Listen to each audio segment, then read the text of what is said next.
రుద్రంలో త్రయంబకం యజామహే అనేటువంటి ఒక మంత్రం ఉంది. దీనికి ప్రాముఖ్యత ఎక్కువగా ఇచ్చినారు. ఈ మంత్రం ఏదంటే ఓం త్రయంబకం యజామహే సుగంధిం పుష్టివర్ధనం ఉర్వారుకమివ బంధనాత్ మృత్యోర్ముక్షీయమామృతాత్. ఓం త్రయంబకం యజామహే సుగంధిం పుష్టివర్ధనం ఉర్వారుకమివ బంధనాత్ మృత్యోర్ముక్షీయమామృతాత్. ఓం హ్రీం నమః శివాయ.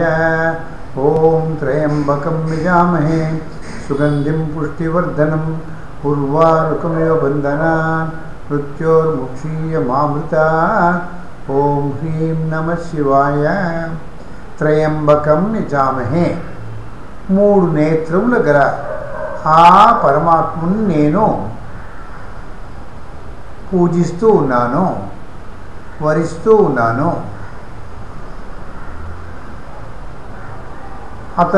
ఆ దేవునికి నా యజనమును సలుపుతూ ఉన్నాను. 3 కళ్ళు ఏది, 3 నయనములు ఏది? సూర్య చంద్ర అగ్ని నయన. సూర్య చంద్ర అగ్ని లోచనాయ నమః అని చెప్తాను కదా, అదే మాదిరే ఈ శివునికి 3 నయనాలు ఉంది. సూర్యుడు, చంద్రుడు, అగ్ని 3 నయనాలే. ఈ 3 నయనాలు సైన్స్లో ఏమంటారు? దీన్నే ఐసోథర్మల్ చేంజెస్, అడియాబాటిక్ చేంజెస్, మళ్ళా ఆ థర్మోడైనమిక్స్లో ఉంది కదా అన్ని లాస్, అదంతా దీనిలోనే వచ్చేస్తుంది. ఈ 3 గంటల్లోనే సూర్య చంద్ర అగ్ని లోచనాయ. అటువంటి దేవుణ్ణి నేను కొలుస్తూ ఉన్నాను, అటువంటి దేవుని నేను ప్రార్థిస్తూ ఉన్నాను, అటువంటి దేవుని నేను పూజిస్తూ ఉన్నాను. మొదటి లైన్ త్రయంబకం యజామహే. ఆ దేవుడు ఎవరో? ఆ దేవుడు సుగంధిం, సుగంధము కలవాడు. అంటే ఏమి? ఆ సుగంధమే అతని యొక్క రూపము, అతని యొక్క స్వరూపమే సుగంధము. కాబట్టి సుగంధము పూసుకున్న దానివల్ల ఆయనకి సుగంధం రాలేదు. సుగంధమే అతని యొక్క స్వరూపం కాబట్టి ఆ సుగంధం అంతా అతని దగ్గర నుండే వచ్చింది. ఈ ప్రపంచంలో ఉండేటువంటి ఆ సుగంధాలంతా అతని దగ్గర నుండే వచ్చింది. కాబట్టి ఈ సుగంధికి ఉత్పత్తి కారణం ఎవరయ్యా? అతడే. అటువంటి ఉత్పత్తి కారణంగా ఉండేటువంటి వాడే సుగంధి. మళ్ళా పుష్టివర్ధనం, మనకంతా శక్తి, మనకంతా ప్రాణము, మనకు పోషణము అన్నీ ఇచ్చేవాడు ఆ దేవతలే. కాబట్టి మనకు పోషణములు ఇచ్చేటువంటి దేవతలు, మనకు మంచి దోవలో పోయేటటువంటి ఆ సుగంధముని ఇచ్చేవాడు, ఆ సుగంధమే అతని యొక్క స్వరూపంగా ఉండేవాడు ఆ శివుడు. ఎవరికైతే ఈ 3 నేత్రాలలో సూర్య చంద్రాగ్నేది, అటువంటి దేవుణ్ణి నేను కొలుస్తూ ఉన్నాను, నేను పూజిస్తూ ఉన్నాను, నేను ధ్యానం చేస్తూ ఉన్నాను. ఉర్వారుకమివ వందనాత్ మృత్యోర్ముక్షీయమామృతాత్. ఉర్వారుకమివ వందనాత్ అంటే ఈ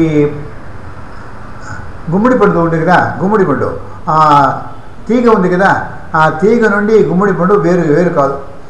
ఆ తీగలోనే పుడుతుంది, ఆ తీగలోనే అది బాగా వృద్ధి అవుతుంది, ఆ తీగలోనే పండుగ అయిపోతుంది. పండుగ అయిన తర్వాత కూడా ఈ తీగ నుండి అది వేరుగా వచ్చేది లేదు, కింద పడేది లేదు, అట్నే ఉంటుంది.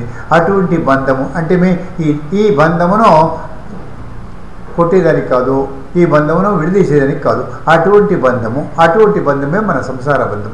అటువంటి సంసార బంధము నుండి ముక్షీయ, ఉర్వారుకమివ బంధనాత్ మృక్షీయ.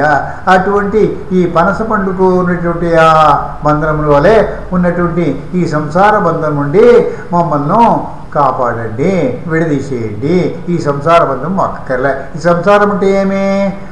ఇది 3 ఏషణములు అంటారు. పుత్రేషణ, లోకేషణ, విత్తేషణ. అటువంటి ఆ బంధం నుండి మమ్మల్ని విడదీసి మాకు అమృతతత్వమునిచ్చి, అమృతము నుండి మమ్మల్ని వేరు చేయకూడదు.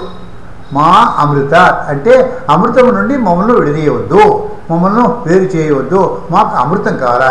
ఈ అమృతం అనేదే జ్ఞానము, ఇదే మోక్షము, ఇదే ముఖ్యమైనది. ఇదే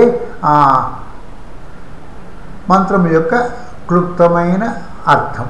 దీన్ని బాగా తెలుసుకొని చెప్పాలి.